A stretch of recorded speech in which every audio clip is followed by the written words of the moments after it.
that's janky, it looks bad, I don't want it. Hello and welcome to my channel, Haylee Marie Vintage. This is a channel that focuses on vintage, sewing, thrifting, and crafting, so if that interests you, definitely stick around and hit that subscribe button.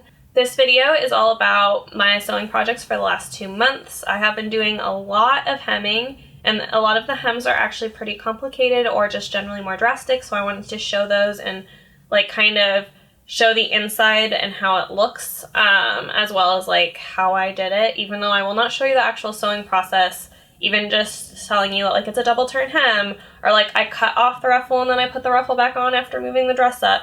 All of those things are hopefully helpful to get your wheels turning on how to like do some of these garment changing. Especially if you're a short girl like me. I am only 5'3", which is fairly tall in short girl world, but it's short enough that garments don't hit me right. So I do hem a lot. And this is definitely a video where I hemmed a ton of stuff. Let's see. First up, I hemmed, I don't know if you guys remember, this is from a past thrift video, but I just hemmed this dress. This originally like touched the floor by about 5 inches on me, so it was much too long. And then after I finished hemming it, it's just slightly above my ankle. So when I wear heels, it's completely off the ground. I probably wouldn't wear it with flats. This wasn't too complicated of a hem. I did have to get a rolled hem foot. I got a, I think, 3, 6, and 9 millimeter foot. This one, I believe I used the 5 or 6. I don't remember what options I gave you guys. So I had to learn how to use that foot. There was a bit of a learning curve there, but I did it. It was very hard on the tool. And so I do have quite a bit of tulle. I took off, I think 5.5 inches. So I'm keeping this in my scrap bin because sometimes you can use tulle as like shoulder, like to like make shoulders like go out right, or like add some like padding to skirts and things. So I'm gonna hold on to this tulle and I'm gonna keep that in my scrap bin. Next up is this dress here. So this dress, when I first got it, again, more than floor length on me, actually a few inches off the floor. I took off a lot of fabric with this because now it is a mini. I actually don't wear super mini dresses, so a mini for me is like just above the knee.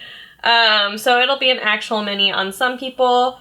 This one, I just put on, I cut off the bottom, and then I chose to sew hem tape on because it is a bit of a curved skirt, and so it would give me the ability to like make it smoother on the inside, and then I just hand stitched that down. You can see the stitches on the outside, unfortunately, because of the way the fabric is, but I'm okay with that. So that is kind of how this one worked. And here is the length of fabric I took off that one. So it actually doesn't look like as much. I also, when I do hem stuff, in case someone else owns it in the future, I like to keep at least 3 to 4 inches on the underneath of the hem, so that way somebody else can let it down or take it up, whatever they are, if there's a point where I don't own the garment. Next up is another one that I shortened significantly. This is a 70s dress, really cute, really beautiful. This was, again, full length all the way to the ground. This is the beginning of like my less straightforward hemmings. So I took this one up to like just below my knee, which is where I prefer my garments to hit just generally. So that's kind of like a default hem for me. This one here, had 2 layers. So I did my usual rolled hem on this one. I think this is a centimeter rolled hem, maybe a 1/2 inch. On the lining here, so I brought that up. But before I brought the lining up, I brought the ruffle up. With the ruffle, I unpicked the ruffle seam. Luckily it stayed gathered, and then I cut the length of the fabric to where I wanted it, and then I re-sewed the ruffle to that. So that was pretty straightforward. It was the first of the ruffle garments.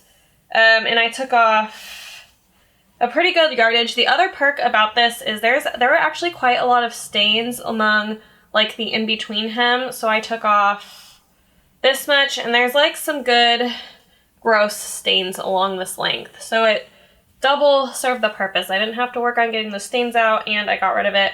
I also did make the hem like a little bit less wide because obviously when you move it up the garment gets like, it's like a cone.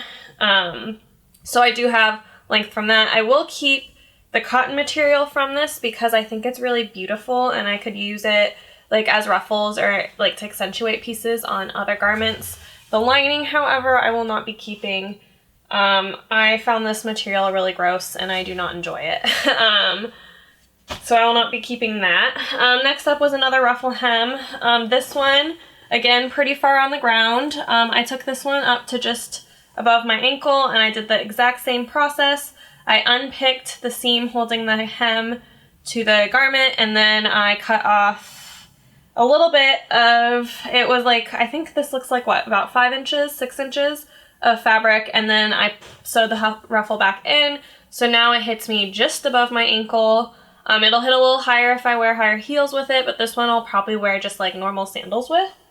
So I don't have to really worry about that. The last hem job from this pile is this linen dress that I really love. So I got this linen dress. The bottom of the hem was disgusting when I bought it. It was really dirty and it was torn and it was just like a pretty big mess. So first I started by hemming the ruffle itself. And so I took off 4 or 5 inches from the ruffle. I'm trying to find where that fabric is. This is all the fabric that came off that dress, so quite a bit. This was a more complicated hem just because of all the different layers.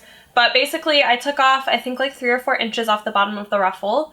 And that got rid of all the staining and tearing and stuff. And then I took off an additional, I think, 5 or 6 inches off of this part of the dress. This was more complicated because as you can see, I had to line up this, like the part of the ruffle to this again. And then I had to do that same. And again, since, well, that's not where that, oh, here it is. I had to line it up here and I had to line it up here. And then I also had to unpick the lace that's on top of this and then resew the lace down once I was finished moving the hem up.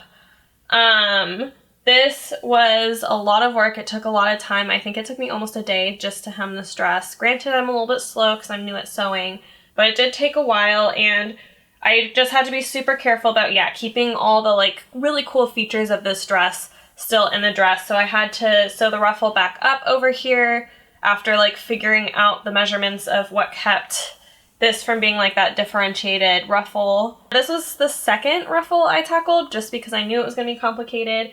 But I think it really paid off. It looks great on me now. I really love the mid-calf length of this one on me. I think it'll be super cute with really cute shoes. And then it'll be good for summer because I could actually wear it in a field without ruining it. For this one, I am going to go ahead and hold on to all this fabric just because it is linen. This is probably not a super nice linen or anything, but I think it's nice to have just like some really plain cloth on hand. And this linen will definitely serve that. So I'm also excited about this length. The last thing that I did was a refashion. So I subscribed to Evelyn Wood's Vintage Sewing School, and she has right now 3 complete refashions up for men's shirts, and I love men's shirt patterns. So I was so excited to find this resource because I don't personally have the ability yet to like draw my own patterns or kind of like necessarily figure out how to refashion things aside from hemming, clearly. So I decided to subscribe to it. I think it's $17 a month, super worth it. I might have paid less because I was in the initial group that got to sign up before it went public. But it is $17 a month and it is so worthwhile. So I did one of her men's shirt refashions. She does not usually do the bust starts, but I really prefer a bust start on me because I like to feel like super cinched in by my clothes and really keep that hourglass like figure. That's just something that I love about clothing. So I decided to do that, and so I refashioned this shirt. It's really hard to see if it's not on my body, but I have some darts here, darts in the back, all that jazz. So basically this was just an oversized men's shirt, and using her thing, I had to reset in the sleeve to bring in the shoulders, and then I hemmed it, I put in bust darts, and then I also made a cute little neck bow for it. I really love these, and I'm very excited to do more refashions along this line. So hopefully in my next video, that is like my sewing projects for the month, I'll have more of these types of refashions, because I am not hemming 6-7 garments. And then I didn't show you guys any hems that were like less than 2 inches. I also did lots of like minor mending, like darning or patching. And if I do something just as basic as changing the buttons, I won't usually show it in these videos, but this was not the only mending I did. Oh, and if I'm fixing gaping holes. You guys don't care about the gaping holes. I just kind of wanted to talk through like how I decide to hem things, because I want to, like, even though I am not necessarily preserving the original state of the clothing, I wanted to talk about like how I think about preserving the original state of the clothing, and also making sure when I'm mending or hemming, I'm doing it well enough that it doesn't detract from the value of the clothing. Like, somebody else would still want this dress and wouldn't look at the hem and be like, that's janky, it looks bad, I don't want it. Hopefully next time I do have a few more like men's shirt refashioning. I have a huge hoard of them to certainly like get through, but we'll kind of see what momentum is. I anticipate only doing these videos about every other month, because that's about how long it takes me to get like an amount of stuff that is interesting and like long enough to talk about. The last thing is, once I get up and running really with sewing and making patterns, I won't do everything like separated like I did the one dress. I don't know if that video will be up yet or if it'll be next week, but I did film a like making my first dress from pattern. As I get more comfortable with patterns, I also anticipate having more pattern projects in this video, because I won't always show the whole process. That is it for this video. If you like what you see, go ahead and hit that subscribe button. I am mainly a thrifting, vintage, sewing channel, so if those things interest you, definitely stick around. Thanks for watching. See you next time. Bye. Okay. Oh god, itchy. Woo. Wow, horrible explanation.